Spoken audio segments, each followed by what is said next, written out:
Hello everyone and welcome back to another video from Crazy Gamer. In this video, I'm going to show you how to claim your rewards within the Gardenscapes game. So let's get started right away. First of all, open up the Gardenscapes game on your device, and once the game is fully loaded and opened up, you might be guided through the basic tutorial levels. After completing these levels, log into your account if you haven't done so already using your Google or your Facebook account. Now, in order to gain rewards and claim them, tap on the star icon at the top right corner and you will see the game mechanics. You will need to beat various levels, which is also called mini games. And then, once these levels have been beat, we can claim the rewards that is associated with them.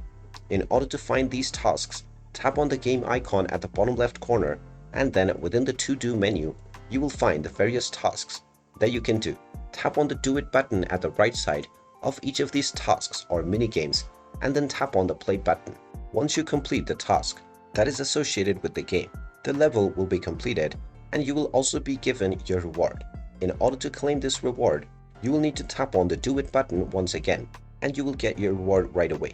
And there you have it. That is how easy it is to claim your reward within the Gardenscapes game. If you find this video helpful, make sure you hit that like button and subscribe to our channel if you haven't done so already. Also ring that notification bell to never miss another update from us. Thank you for watching and I will see you again in the next video.